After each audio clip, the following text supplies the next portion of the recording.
It is my pleasure today to welcome you on this podcast platform. Your time is appreciated and you are certainly valued. I'm Sandra Elizabeth Gopal. Today's podcast is entitled Ethical Insight.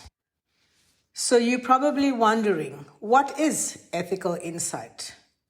Well, ethics is a basic aspect of our human existence. It shapes our decisions and actions in profound ways. From everyday choices to major life decisions, the principles of right and wrong guide our behavior. Whether in personal relationships, professional environments, or even societal norms, ethical considerations influence our lives. And as we navigate complex situations, the boundaries of what is considered ethical can blur, leading to challenging dilemmas. See, we are defined by our behavior. Our behavior is a powerful force. It defines who we are both to ourselves and to the world around us. It reflects our character, it shapes our relationships, and determines how others perceive us. So personal ethics are the moral guidelines that helps us through every challenging situation into making the best decisions. It refers to the unwritten rules that help us make right decisions for daily living. Practicing those personal ethics is highly dependent on each person. Our ethics are shaped by our upbringing, by our family influences, social influences, culture, community, education, and experiences in life.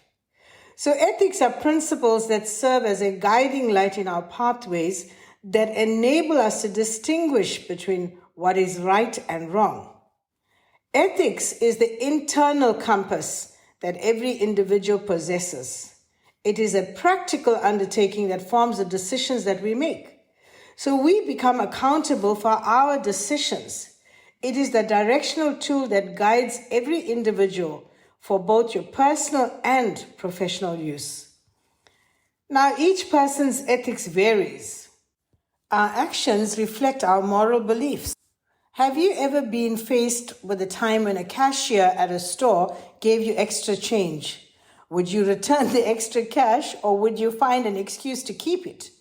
Have you stayed away from work and lied that you were sick? Compromising your ethics takes you down a dangerous descent. You have to reach a point where you draw a line in the sand, develop a strong set of ethics and stand by it no matter what. Ethics fosters a strong sense of trust. People with ethics tend to make correct decisions. Now, what about professional ethics? See, professional ethics refers to decisions in professional roles as employees, managers, or clients. There is certainly no rule book or defined guidelines for personal ethics, but there is a code of ethics framework for professionals. Workplace ethics are the values and principles that shape the culture of an organization. They are the moral guidelines that regulate how business is conducted and how decisions are made. So employers are constantly on the lookout for employees with great work ethics. Don't you want to be somebody with great work ethics? Because work ethics is certainly considered to be an important quality. They want people that will be an asset and make a contribution to the overall success of the organization. So work ethics plays a pivotal role in any organization. It influences the way individuals approach their responsibilities and how they react with work colleagues. Great work ethics contributes to the overall success of an organization. Work ethics are values that guide an individual's behavior.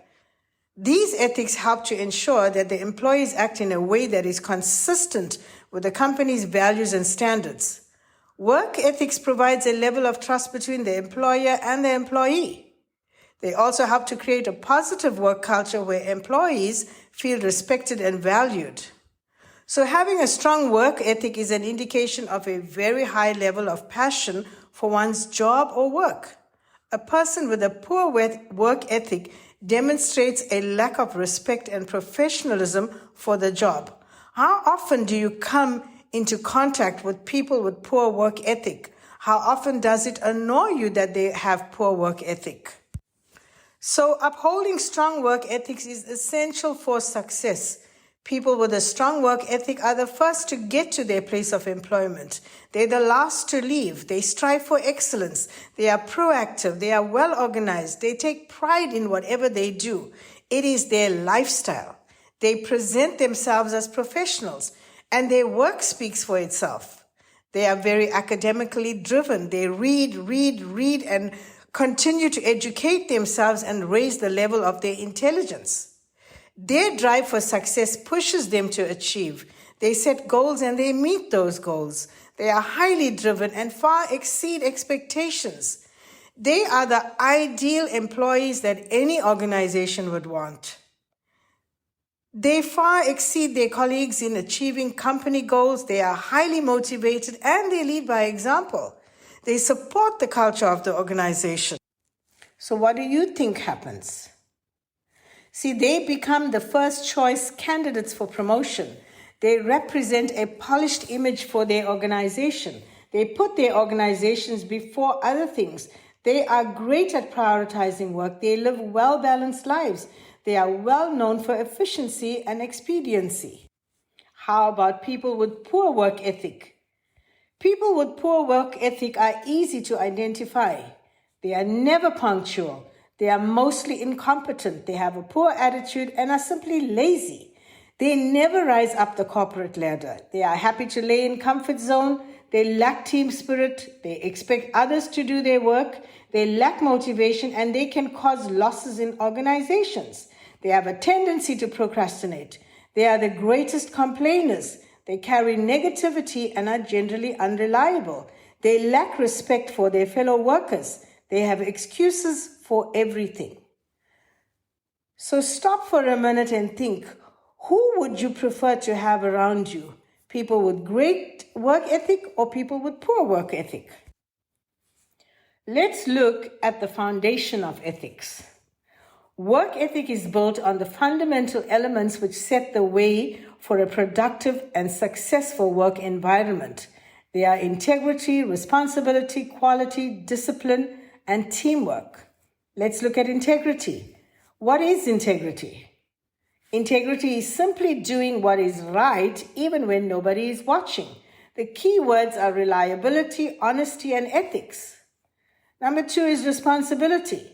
Responsibility is taking ownership of what you do and being accountable for your decisions and actions. Number 3 is quality. This involves striving for excellence and doing your best at everything. Number 4 is discipline.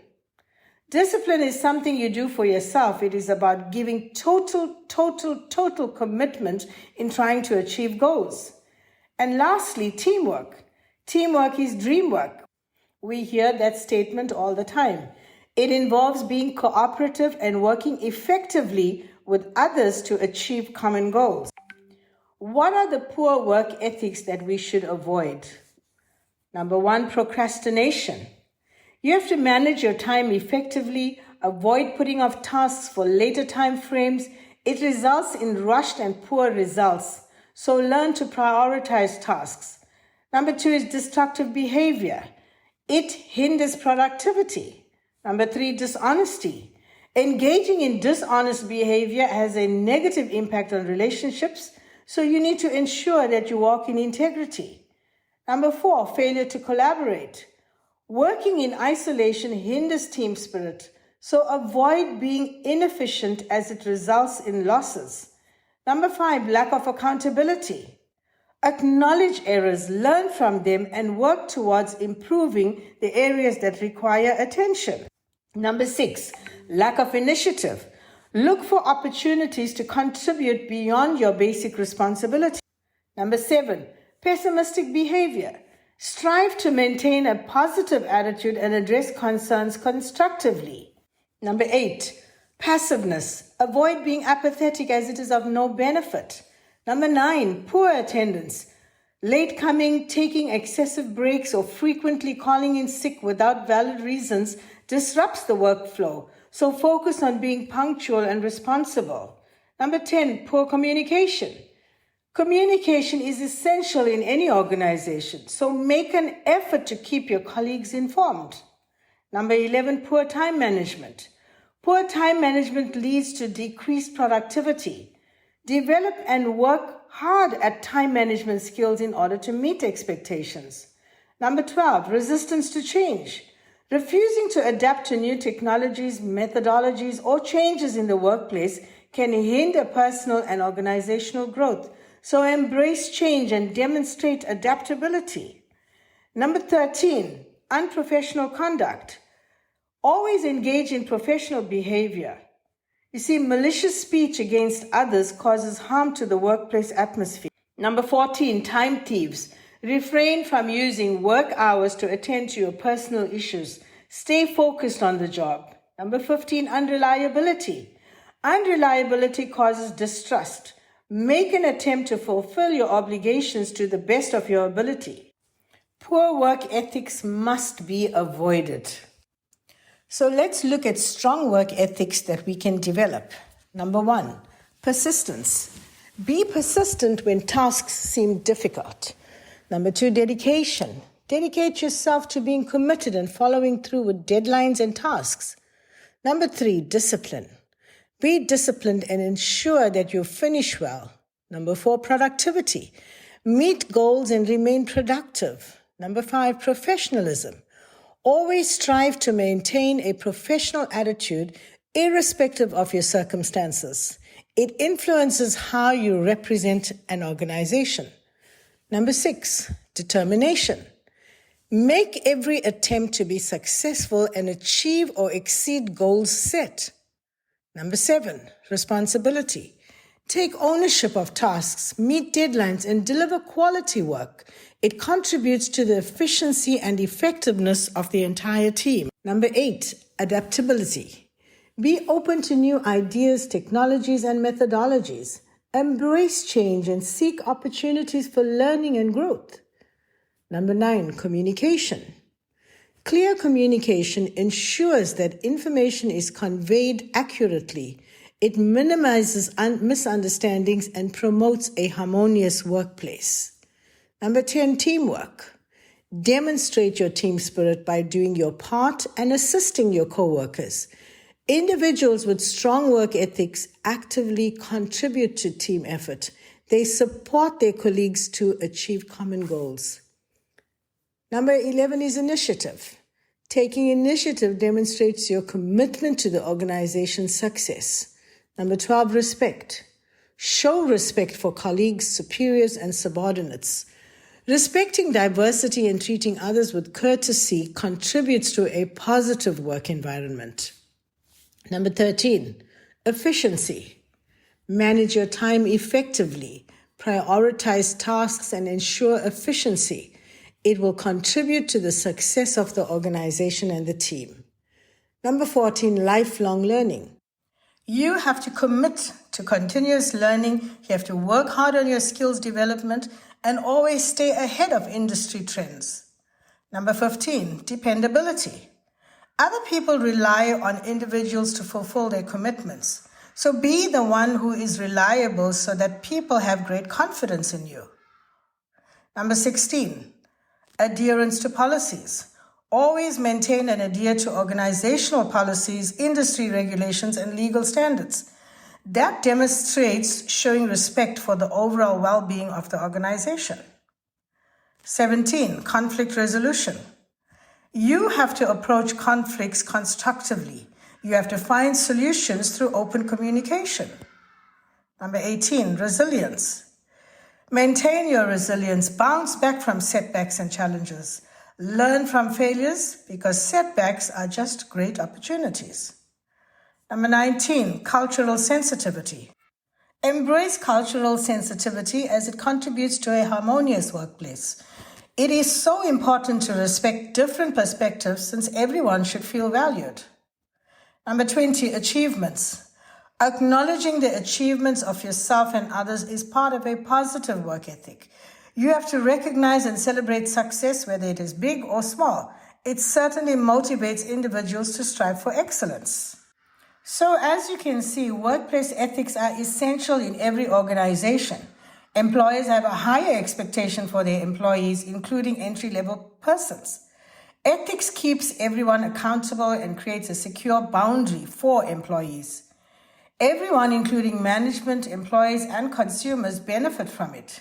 People feel valued and are able to interact whilst creating great and healthy relationships. So great ethics may come naturally, but one can still learn and develop in this area. Strong ethics is a foundation for long-term success.